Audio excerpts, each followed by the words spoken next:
They demanded I pay $250,000 in fines for violations of their HOA regulations over the past 5 years, plus legal fees and unauthorized construction penalties they made up themselves. All on the very land I inherited. The funny part? It turns out they were the ones who built houses on my property. Hey, where are you watching from? Drop a comment below and let me know. And don't click away just yet, because this is only the beginning of a battle where I, an engineer suddenly turned Colorado rancher, had to face off against a powerful HOA board with connections throughout the county. When they threatened to put a lane on my grandfather's ranch, I rolled up my sleeves and did something no one else had dared to do. I never thought I'd be fighting for a piece of land I wasn't even sure I wanted to keep. 6 months ago, I was Ryan Taylor, a 35-year-old software engineer living in Denver. Then the tech downturn happened, and suddenly my comfortable 6-figure job disappeared along with thousands of others in the industry. The startup I'd poured 3 years of my life into collapsed overnight when our funding dried up.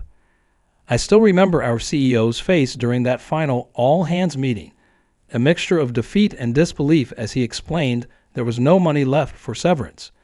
Just like that, I was unemployed with rent due in 2 weeks and Denver's notoriously high cost of living breathing down my neck. I started applying for jobs immediately, but the market was flooded with talented engineers all competing for the few positions that remained.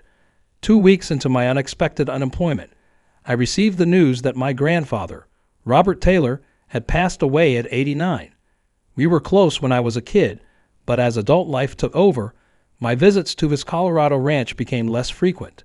The call from his lawyer hit me hard, not just because I'd lost the man who taught me to fish and ride horses during those childhood summers, but because he'd left his entire 100-acre ranch to me, his only grandchild. I drove out to the ranch with mixed feelings. The property held beautiful memories, but I knew nothing about running one. And honestly, I was planning to clean it up, sell it, and use the money to restart my life in Denver.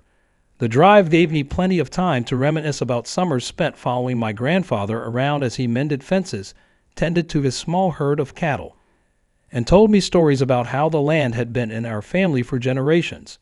As a kid, I'd loved every minute of it. As an adult, I saw it through different eyes: the peeling paint on the barn, the outdated equipment, the isolation. But when I pulled into the long gravel driveway, something felt different.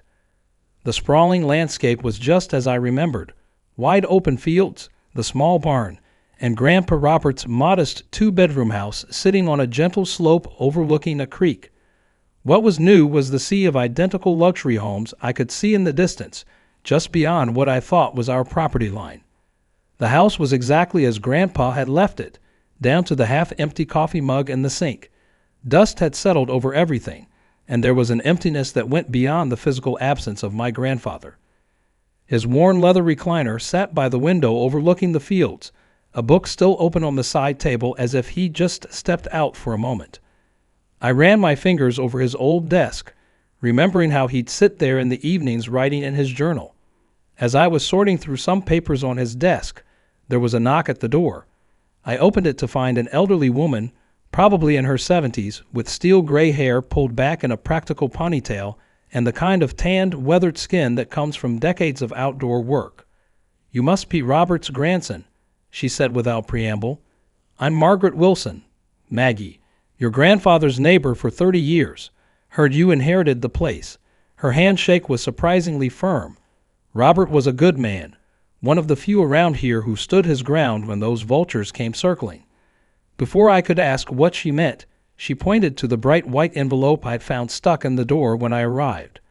I hadn't opened it yet, assuming it was a condolence card or something from the local church. "You might want to read that," she said. "Been happening to Robert for months before he passed. One of the reasons his health took a turn, if you ask me." I tore open the envelope while Maggie made herself comfortable at the kitchen table, clearly settling in for what she expected to be a lengthy conversation. Inside was an official-looking letter from something called the Pine Valley Homeowners Association, demanding immediate payment of $250,000 for accumulated violations, legal fees, and unauthorized construction penalties dating back 5 years. The letter included a detailed breakdown: $75 for failure to maintain property to community standards, $50 for unauthorized agricultural activity in a residential zone, $40 for improper fencing and boundary markers, and a whopping $850 in legal fees and administrative costs. The letter threatened to place a lien on the property if payment wasn't received within 30 days. "What the hell is this?" I asked, scanning the document in disbelief. Grandpa's ranch isn't part of any housing development. And what violations? "This house has looked the same for 40 years. Maggie snorted. "That's Karen Reynolds and her Pine Valley HOA. About 5 years ago, they started developing that fancy community you saw on your way in. Started small, but they've been expanding like a cancer. Your grandfather refused to sell when they came knocking, and they've been trying to force him out ever since. Started claiming parts of his land were actually within their development boundaries and that he was violating their precious rules." I sat down heavily across from her. "But how can they just claim land that isn't theirs?" "There must be property records, surveys. That's exactly what your grandfather said," Maggie replied, a glint of approval in her eyes. "He was fighting this, was convinced something wasn't right with their surveys. He was collecting evidence when his heart gave out." She hesitated, then continued more quietly. "Robert told me if anything happened to him, I should make sure you knew about the boundary issue. Said there was a folder in his study marked boundaries with an old map. Said you'd be smart enough to figure it out." "Did he talk to a lawyer?" I asked, still trying to process that my inheritance came with a $250,000 in bogus fines. "Tried to," Maggie said, her expression darkening. "But Karen's got half the lawyers in the county on retainer for one thing or another, and the few who aren't directly working for her are scared to cross her. Your grandfather was going to drive to Boulder to find someone there when he—" She trailed off, and I nodded understanding. I spent the next few hours digging through my grandfather's remarkably organized files until I found it. A worn manila folder with boundaries written in his shaky handwriting. Inside was a tattered map of the original property from 1952 when my great-grandfather purchased it, along with more recent survey documents and notes in Grandpa's handwriting questioning the current boundary markers. There were also photographs of old fence posts and stone markers that had apparently marked the original property line, some of which now sat well within what appeared to be the Pine Valley development. Looking at the documents, I could see why he was suspicious. The property line on the newer documents seemed to have shifted significantly compared to the original map. That night, I couldn't sleep. I kept thinking about my grandfather's final months, alone and being harassed by this HOA, believing his land was being stolen but unable to find help. I thought about my own situation, unemployed, without prospects, and now facing a legal battle I hadn't asked for. Part of me wanted to just sell the place and wash my hands of it all. But another part, a part that sounded suspiciously like my grandfather, kept whispering that some things were worth fighting for. The next morning, with Maggie in tow for moral support, I headed to the county records office. The building was an imposing brick structure that had probably been impressive in the 1950s, but now looked tired and underfunded. The employee at the desk, Diane, was a local fixture who'd been working there for decades and remembered my grandfather fondly. Robert was in here a lot in his final months, she told us as she pulled up the digital records. He was convinced something was fishy with that new development's boundary claims. She lowered her voice. "Between us, a lot of longtime residents feel the same way about Karen Reynolds. She's got money and connections, and things tend to go her way around here, if you know what I mean." She turned the monitor so we could see. "This is the official county survey from 1952 when your great-grandfather bought the place. And this," she pulled up another document, "is the survey that Pine Valley Development submitted in 2019 when they began construction on Phase 2 of their project." The difference was immediately apparent. According to the original survey, my grandfather's property extended a good 300 yards further than what the new survey showed, right into what was now the newest section of the Pine Valley development. "Can we get an independent survey done to confirm this?" I asked. Diane nodded. already got a call in to John Matthews. He's the most respected surveyor in the county and, more importantly, has no business ties to Karen Reynolds or Pine Valley. He can be out there tomorrow morning. It seemed unusually helpful. Your grandfather had a lot of friends around here, Mr. Taylor, Diane said with a smile. More than he probably realized. People who'd like to see things made right. John arrived at 8:00 a.m. sharp the next day. A taciturn man in his 60s who spoke mainly in grunts as he set up his equipment. He had the weathered look of someone who'd spent his life outdoors and hands covered in calluses that spoke of physical work despite his professional occupation. For hours we walked the property as he took measurements, consulted GPS coordinates, and made notes. I tried making conversation, but John was a man who believed in doing his job with minimal chatter. By mid-afternoon, he was ready to deliver his verdict, based on the original property markers, county records, and GPS confirmation, he said, pointing to a map he'd spread out on the hood of his truck. Approximately 10 acres of what's currently being used as part of the Pine Valley development is actually on your land, Mr. Taylor. That includes about 15 homes in their newest section and half of their clubhouse. I felt a surge of anger mixed with vindication. So they built houses on my grandfather's land, then had the nerve to fine him for violations. John shrugged. Wouldn't be the first time a developer tried to move boundary lines to their advantage. But this one's particularly egregious. You've got a solid case here. He folded up his maps with practiced precision. I'll have the official report to you by tomorrow, properly notarized. You'll want a good lawyer. That's the problem, I said. According to my neighbor, Karen Reynolds has most of the local legal talent tied up. John grunted. Call Alex Hawkins in Boulder. He's my brother-in-law, a tough son of a gun who specializes in property disputes. Tell him I sent you. With that, he packed up his equipment and was gone, leaving me standing in my grandfather's field with a head full of plans. Armed with John's official report, I drove straight to the Pine Valley HOA office, an ostentatious building designed to look like a rustic mountain lodge, though every inch of it screamed new money. Inside, a waterfall feature dominated the lobby, and tasteful landscape photographs of Colorado hung on the walls. The receptionist, a young woman with a perfect blowout and a practiced smile, looked me over with barely concealed disdain when I mentioned my grandfather's property. Ms. Reynolds is extremely busy, she told me. If this is about the violations notice, you can submit an appeal in writing to the HOA board. It's about more than that, I replied, keeping my tone polite but firm. I have evidence that Pine Valley has been building on Taylor property. I think Ms. Reynolds will want to discuss this directly. The mention of evidence changed her demeanor. After a hushed phone call, she led me to a corner office with floor-to-ceiling windows overlooking the development. Behind an imposing desk sat Karen Reynolds, a polished woman in her mid-40s wearing what looked like a $1,000 suit and a smile that never reached her eyes. Her dark hair was cut in a severe bob that framed a face beautiful in a cold, calculating way. Everything about her radiated control and confidence. Mr. Taylor, what a pleasure to finally meet you, she said, not bothering to stand. I was sorry to hear about your grandfather. Robert was resistant to progress, shall we say. I hope you'll prove more reasonable about joining our community. I placed John's survey report on her desk. I think you've been building your community on land that doesn't belong to you, Ms. Reynolds. Her smile tightened almost imperceptibly as she glanced at the document without touching it. Oh, an independent survey? How quaint. Our development was approved by county planners based on professional surveys conducted by the most reputable firm in the state.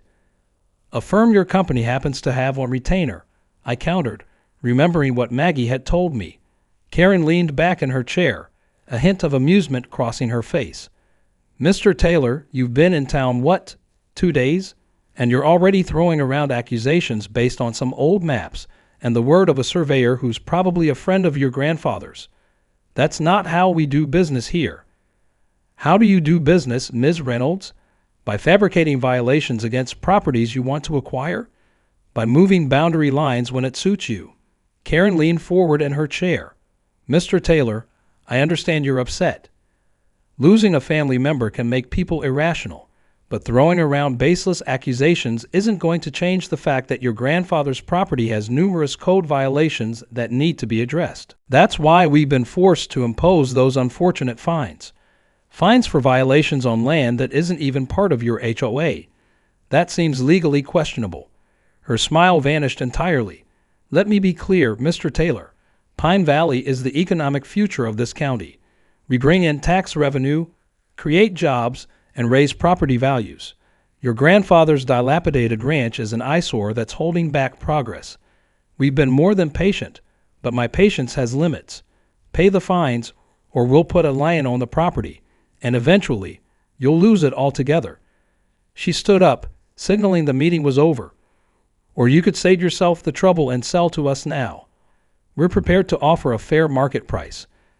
As the receptionist appeared to escort me out, Karen added with artificial sweetness, "Think about it, Mr. Taylor. A software engineer like yourself has no business playing farmer. This could be a win-win for everyone." I was seething as I drove back to the ranch. How did she know I was a software engineer? It seemed Karen Reynolds had done her homework on me. Back at the house, Maggie was waiting on the porch swing, and I filled her in on the confrontation. "That woman's been trying to buy up all the old ranches and farms around here for years," Maggie explained. "Offers lowball prices, and if people don't sell, suddenly they start getting cited for violations of county codes they never heard of before. Most folks eventually cave. Your grandfather was one of the few holdouts." "Well, I'm not selling," I said, surprising myself with the sudden conviction in my voice. "Not after this. She built on our land, then tried to bully Grandpa out of his home with fake fines. I'm going to fight this." That evening, I called Alex Hawkins, the lawyer John had recommended. He listened to my story in silence, occasionally grunting in what I hoped was agreement. When I finished, he said, "Karen Reynolds has quite a reputation, even in Boulder. She's smart, ruthless, and usually gets what she wants, but moving boundary lines and building on someone else's property. That's not just aggressive business. That's fraud." He agreed to take the case, but warned me it could be a long, expensive fight. Reynolds has deep pockets and isn't afraid to use them to bury opponents in legal fees. I spent that evening researching the upcoming Pine Valley HOA meeting, which was scheduled for the following week. According to their bylaws, which were posted on their website, non-residents could attend but not vote. I planned to be there, armed with John's survey and plenty of questions. In the meantime, I delved deeper into my grandfather's papers, trying to understand the full history of his conflict with Karen. Among his journals, I found entries dating back 5 years documenting each interaction, each new claim, each escalation. Reading his increasingly frustrated words made me even more determined to see this through. The Pine Valley clubhouse was everything I expected, tastefully upscale with stone fireplaces, exposed beams, and windows offering carefully framed views of the mountains. The irony that half of this building sat on my land wasn't lost on me as I took a seat in the back of the meeting room. About 50 residents were in attendance, a mix of retirees in golf attire and younger families who looked like they'd stepped out of a catalog for upscale casual wear. The atmosphere was one of comfortable privilege, people who were used to the finer things and expected their surroundings to reflect their status. Karen presided at the front of the room, flanked by a thin, nervous-looking man she introduced as Peter White, the HOA's legal counsel. Peter had the perpetually anxious expression of someone used to cleaning up other people's messes, his fingers constantly adjusting his tie or glasses. The meeting began with reports on community improvements, discussions about a new landscaping contract, and debates about whether to allow a specific shade of beige for exterior paint. It was mind-numbing in its banality, but I could see how these small details mattered intensely to people who had invested heavily in creating their perfect suburban paradise. When the floor opened for community concerns, I raised my hand and introduced myself. "I'm Ryan Taylor, Robert Taylor's grandson. I've recently discovered that a significant portion of this development, including half of this very clubhouse, appears to have been built on land that legally belongs to my family." A murmur ran through the crowd. Karen's smile remained fixed, but her eyes hardened. "Mr. Taylor is understandably emotional following his grandfather's passing," she said smoothly. "Unfortunately, He's been missiled by an unreliable survey that contradicts the official development plans approved by the county. I have the original property maps from 1952. I countered, plus confirmation from an independent surveyor with no ties to Pine Valley. I believe many of you are living in homes built on land that was illegally taken from my grandfather. Peter White stepped forward, adjusting his glasses nervously. These are serious allegations, Mr. Taylor, potentially libelous ones. I'd advise caution before making such claims in a public forum. A woman in the third row stood up. She was about 40, with dark curly hair and an intense focus that reminded me of some of the best project managers I'd worked with in tech. I'd like to see these surveys, she said. I'm Laura Mitchell, an environmental attorney. I moved here 6 months ago, and if there are questions about the legal status of our properties, we should address them directly, not with threats. Karen quickly cut in. We'll be happy to address Mr. Taylor's concerns through the proper legal channels.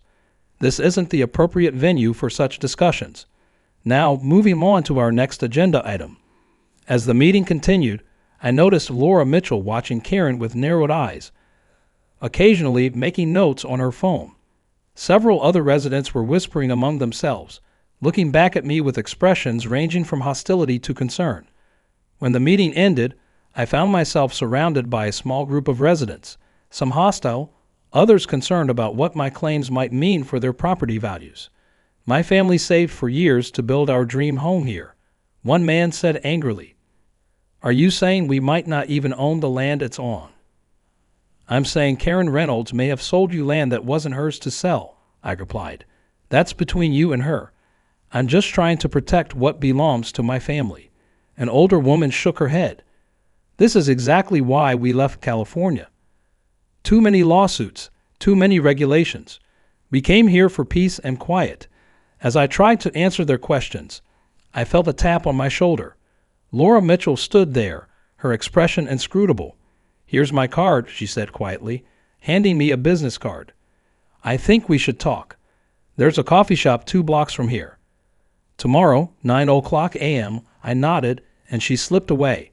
As I was leaving, a thick envelope was thrust into my hands by Peter White. "Consider this an official cease and desist regarding your disruptive behavior and defamatory statements," he said coldly. "Additionally, the HOA board has voted to increase the fine on your property due to your grandfather's continued non-compliance. The new total is $300,000, due within 30 days. The coffee shop was busy when I arrived the next morning, but Laura had secured a corner table. She was dressed casually but expensively, with the confident air of someone accustomed to being taken seriously. She wasted no time on small talk. "I've suspected something was off about Karen and this development since I moved in," she said after ordering.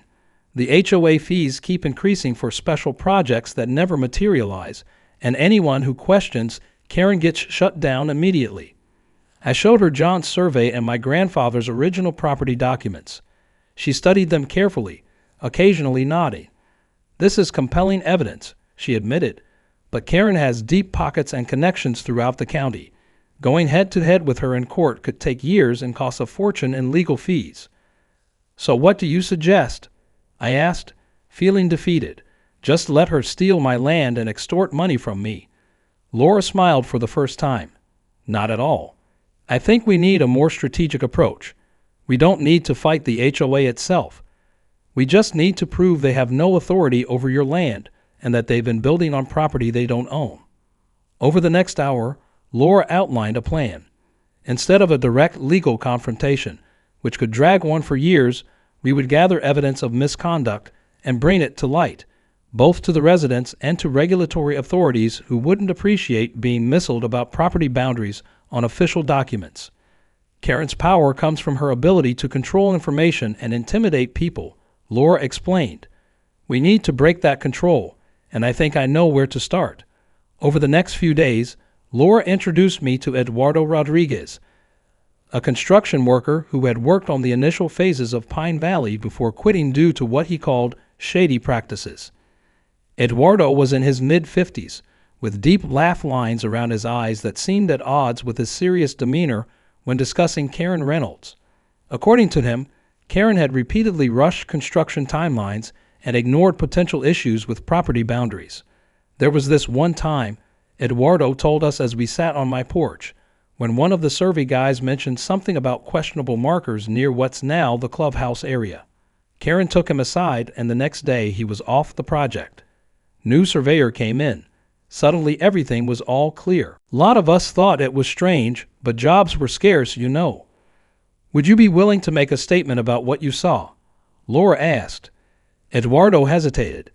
I still work construction in this county. Karen has a long reach. I understand, I said, disappointed but not surprised. But Eduardo continued, surprising me.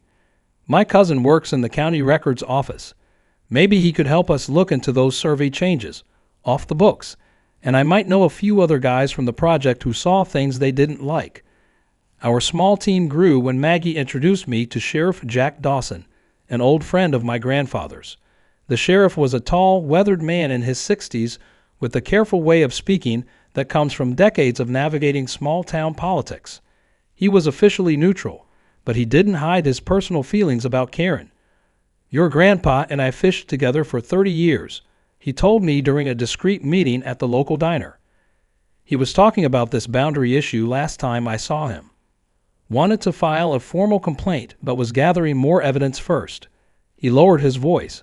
I can't officially take sides here, but between us, Karen Reynolds has been throwing her weight around this county like she owns it. Wouldn't mind seeing someone finally stand up to her. Laura helped me develop a legal strategy. Instead of just fighting the HOA fines, we would assert our rightful ownership of the disputed land and demand compensation for its unauthorized use. Eduardo agreed to provide a statement about the suspicious survey changes, and Sheriff Dawson promised to remain impartial if things escalated, despite the pressure Karen could bring to bear. We decided to start slowly. First, we would formally contest the fines with a letter from Laura explaining the boundary dispute. Then, once that got Karen's attention, we would make our larger claim about the misappropriated land. As we expected, Karen responded aggressively. 3 days after receiving our letter, she had Sheriff Dawson deliver a warning to me for creating a public nuisance after I placed private property signs near what I now knew was the true boundary of my land, cutting right through several Pine Valley backyards. Had to deliver this officially, Sheriff Dawson muttered as he handed me the citation. But off the record, she's worried, then making calls to county commissioners, trying to get them to pressure me to shut you down. He glanced around to make sure no one was listening. Watch your back, son. Karen doesn't play fair. That became even more evident when Karen called a press conference on the steps of the county courthouse, declaring me a community agitator whose baseless claims threatened property values throughout the region. She painted herself as a champion of progress being harassed by a bitter young man unable to accept change. We welcome Mr. Taylor to our community, she told the small gathering of local reporters. But his grandfather's refusal to maintain his property to reasonable standards, and now his grandson's attempts to disrupt a thriving neighborhood with frivolous claims, cannot be tolerated. Pine Valley represents the future of this county: jobs, tax revenue, and beautiful homes for families. We won't let one individual's misguided vendetta stand in the way of progress. We needed more concrete evidence of Karen's deception. Laura suggested I pose as a potential buyer interested in one of the Pine Valley properties to get access to their sales office and documentation. Meanwhile, she filed a Freedom of Information Act request to obtain the original survey records from the county office. Eduardo took the biggest risk, using his connections to access internal documents from the construction company's storage facility after hours. The pieces started coming together. From the sales office, I obtained marketing materials with property descriptions that contradicted their official submissions to the county. Laura's FOIA request revealed that the original survey submitted to the county in 2019 had been quietly amended twice, each time pushing the boundary further into my grandfather's property. Most damning of all, Eduardo found internal emails showing Karen had been explicitly warned about boundary discrepancies, but had directed her team to handle it discreetly and adjust the documentation as needed. I tried taking this evidence to the local newspaper but discovered Karen was a major advertiser and had friendships with the owners. They declined to run the story, citing ongoing legal disputes. Frustrated but not defeated, I shifted tactics and created a Facebook page called The Truth About Pine Valley OO, where I began posting our evidence, being careful to present facts rather than accusations that could be deemed libelous. The response was immediate. Current Pine Valley residents began asking questions, especially when I posted documents showing how their HOA fees were being used to fund Karen's legal battles rather than community improvements. Some residents reached out privately, sharing their own frustrations with Karen's leadership. A small group led by Laura began organizing to challenge Karen's control of the HOA board. Karen called an emergency HOA board meeting where she convinced them to increase their offer for my property to $1 million, well above market value, to resolve this unfortunate situation quickly and discreetly. I declined the offer publicly on the Facebook page, stating I wouldn't sell at any price until the fraudulent fines were canceled and the boundary issue addressed honestly. This turned out to be the push needed to attract wider attention. Emily Chen, a reporter from a larger newspaper in the nearest city, reached out to me, interested in investigating what she called a David versus Goliath story about property rights and development. Emily was in her early 30s, with the sharp, inquisitive manner of someone who took her journalistic responsibilities seriously. She spent days interviewing everyone involved, reviewing documents, and even tracking down former employees of Karen's company who confirmed the pattern of aggressive tactics and boundary manipulation. Emily's comprehensive article, titled Paradise at What Price? The Battle Over Pine Valley's Boundaries, ran on the front page of the Sunday edition. It presented all sides of the story but included the damning evidence we gathered about the manipulated surveys and Karen's threatening behavior. The article caught fire online, with property rights advocates and HOA critics nationwide sharing it widely. Karen's response was swift and severe. She filed a $500,000 defamation lawsuit against me, claiming I was deliberately spreading falsehoods to damage her reputation and business. At the same time, a small group of Pine Valley residents led by Laura began formally questioning the HOA's financial decisions and Karen's leadership. Peter, sensing the changing winds, privately advised Karen to consider a settlement, but she refused, convinced she could still crush what she called my pathetic rebellion. The case went before Judge Eleanor Simmons for a preliminary hearing. Laura represented me pro bono, presenting our evidence about the boundary dispute and arguing that all other issues, including Karen's defamation claims, were secondary to establishing the proper property lines. Judge Simmons, a no-nonsense woman in her 60s with a reputation for fairness, carefully reviewed the competing surveys and historical records. Before this court can consider any claims of defamation or financial penalties, she declared, we must establish the factual matter of property ownership. I'm ordering a court-supervised survey of the properties in question, with representatives from both parties present. Until that's complete, no liens may be placed on Mr. Taylor's property, and all fines are suspended pending resolution. She scheduled a full hearing for 3 months later, after the survey could be completed. Karen was furious as we left the courtroom. This changes nothing, she hissed as she passed me in the hallway. I've invested too much in Pine Valley to let some tech bro with a nostalgia complex destroy it. My final offer, $2 million for your property. All disputes dropped. Everyone walks away happy. Otherwise, I'll make sure this drags out in court until you're bankrupt, with or without Ms. Mitchell's free legal help. I was tempted by the offer. $2 million would set me up nicely back in Denver, but something kept me from accepting. A combination of principle and a growing attachment to my grandfather's land. I told Karen I needed time to consider her offer, but in reality, I was following a new lead. While organizing my grandfather's home office, I discovered a hidden compartment in his desk containing documents I hadn't seen before. Among them was a contract from 1975 between my grandfather and a company called Western Water Resources, granting them mineral rights to extract groundwater from beneath the ranch in exchange for annual royalty payments. The contract had specific coordinates for the water rights, many of which were now under Pine Valley homes. What made this truly shocking was that Western Water Resources had gone bankrupt in the 1990s, and its assets, including this water rights contract, had been acquired by Cascade Development Group, which, according to the corporation records I found online, was Karen Reynolds' parent company for all her development projects. Laura confirmed the contract was still legally binding, and Karen would have known about it from her company's due diligence when acquiring Western Water's assets. The annual royalties hadn't been paid to my grandfather for years, meaning Karen's company potentially owed the Taylor estate hundreds of thousands, if not millions, in back payments. More importantly, the contract gave incontrovertible proof that she knew exactly where the true property boundaries lay. I requested a private meeting with Karen, who agreed, likely assuming I was ready to accept her buyout offer. We met in her office, where I presented the water rights contract without preamble.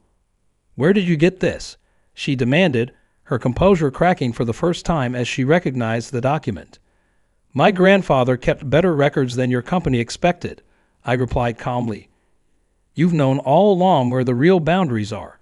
You knew you were building on Taylor land, and you knew your company owed my family years of royalty payments for water rights." Karen's face hardened as she calculated her options. "What do you want?" "I want what's rightfully mine, the land, the back payments, and an acknowledgement of what you've done." She laughed, a cold, sharp sound. "Do you have any idea who you're dealing with? I've built this entire empire from nothing. I'm not about to let some farmer's grandson destroy it. I have ways of making problems disappear that don't involve courts, Mr. Taylor." "Is that a threat?" I asked, my hand moving to my pocket where my phone was recording everything. Karen waved dismissively. "I don't care if you're recording this. No one will believe you anyway. You think you're the first person to try to stand in the way of progress. They all fold eventually." Her voice dropped to a menacing tone. One way or another. I left the meeting with exactly what I needed, Karen on record threatening me and essentially admitting she knew about the boundary issues. Colorado is a one-party consent state for recordings, meaning I could legally record our conversation as long as I was participating in it, and her statement about not caring if I recorded made it even more airtight. With all our evidence assembled, the original boundary documents, the manipulated surveys, Eduardo's testimony about the cover-up, the water rights contract, and now Karen's recorded threats, I was ready to make my final move. Since the 10 disputed acres were now officially acknowledged as not being part of the HOA's jurisdiction, I decided to host a public information meeting on my own land, right at the edge of the disputed area. I invited all Pine Valley residents, many of whom were now deeply concerned about the legal status of their properties. On a sunny Saturday afternoon, over 100 people gathered on the contested land. I had set up a simple podium and screen for projecting documents. Laura stood beside me as I methodically presented all our evidence, including Karen's threatening statements from the recording. Karen attempted to interrupt several times, but the residents themselves asked her to be quiet so they could hear the full story. When I finished, the atmosphere was tense. These people had invested their life savings in homes that might be partially built on illegally acquired land. They were angry, but their anger was now directed at Karen, not me. "Here's what I'm proposing," I said, looking directly at Karen, who stood rigid with fury at the back of the crowd. "I won't pursue legal action for the back royalties on the water rights contract if 3 conditions are met. First, all HOA fines against my property are permanently canceled. Second, Ms. Reynolds resigns from the HOA board and divests her ownership stake in the remaining undeveloped portions of Pine Valley. And third, the new HOA board negotiates a fair lease agreement with me for the disputed land, ensuring you can all remain in your homes without legal uncertainty." The residents murmured among themselves, and Laura quickly explained that this was the most straightforward solution to a potentially years-long legal nightmare that could leave many of them in financial ruin. One by one, they voiced their support for my proposal. A middle-aged man in a golf shirt stood up. "I bought my retirement home here 2 years ago. I'm not about to lose it because he pointed at Karen, decided to cut corners and lie about property lines. I say we take Mr. Taylor's deal." An elderly woman nodded in agreement. "We moved here for peace and community, not to be pawns in someone's real estate empire." I second the motion. By the meeting's end, they had agreed to hold an official HOA vote at their next meeting. with most signaling they would approve the terms. The crowd gradually dispersed, many stopping to thank me for being reasonable about a situation that could have ended much worse for them. Peter White, seeing an opportunity, quickly approached me afterward. "I think this is a very reasonable solution," he said, as if he hadn't been threatening me with legal action just weeks earlier. "I'd be happy to help draft the new lease agreement. Pro bono, of course." I couldn't help but smile at his sudden change of heart. "I think Laura has that covered, but thanks for the offer." Karen hadn't moved from her spot at the back of the clearing, her face a mask of cold fury. When almost everyone had left, she approached me slowly, her designer heels sinking slightly into the soft earth of what was legally my land. "This isn't over," she said quietly. "You have no idea what you've started." I met her gaze steadily. "Actually, I didn't start anything. You did that when you decided to steal my grandfather's land. I'm just finishing it." She turned and walked away without another word, her rigid posture betraying the rage she was barely containing. The formal HOA vote was held the following week, and the outcome was decisive. Karen was removed from the board, with Laura elected to replace her. All fines against my property were canceled, and a fair lease agreement was drawn up for the disputed land, providing me with a steady income while allowing the residents to keep their homes without legal complications. Karen was forced to sell her ownership stake in the development and left the area, her reputation in tatters. Emily's continued reporting revealed she had employed similar tactics in other communities, leading to broader investigations into her business practices and several more lawsuits from other property owners who had been similarly bullied. As for me, I decided not to sell the ranch after all. Using the income from the land lease, I began renovating the property into an agricultural education center for local children, fulfilling a dream my grandfather had mentioned in his journals. Over the following months, I learned more about ranching from Maggie and other neighbors than I ever thought possible. I discovered that my tech skills were surprisingly useful in modernizing some aspects of the operation, creating irrigation systems that used sensors to conserve water, and developing a website that connected local farmers with regional buyers. The Pine Valley residents gradually built a positive relationship with the ranch, and the area developed in a more sustainable direction, with new zoning laws put in place to prevent similar boundary disputes. Some residents even volunteered at the education center, sharing their own expertise with the children who came to learn about agriculture and conservation. Maggie became a regular visitor, helping me learn the basics of ranch management and sharing stories about my grandfather that helped me feel connected to my heritage.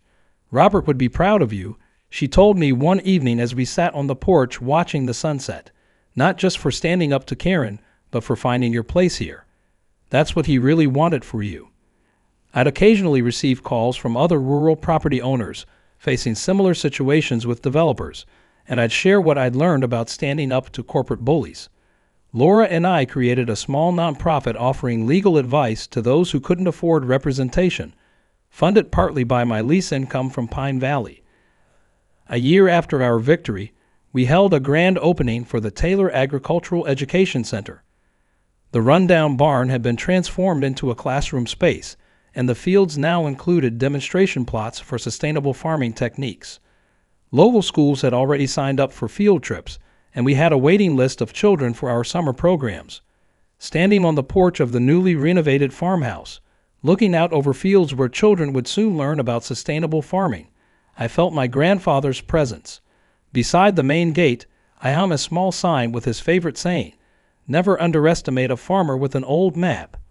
Laura stood next to me, now a close friend and occasional legal advisor. "Your grandfather would be proud," she said, surveying what we built together. "You didn't just save his land, you gave it a future." I never thought I'd end up here, I admitted. When I lost my job in Denver, I thought my life was falling apart. Turns out it was just leading me somewhere better. As the sun set over Colorado's rolling hills, I knew I'd found something I'd never expected when I first drove up that gravel driveway. Not just a connection to my past, but a purpose for my future and a community worth fighting for. Karen Reynolds had thought she could bully another small landowner into submission, but she'd made one critical mistake. She'd built her empire on someone else's foundation, and sooner or later, that kind of construction always comes tumbling down.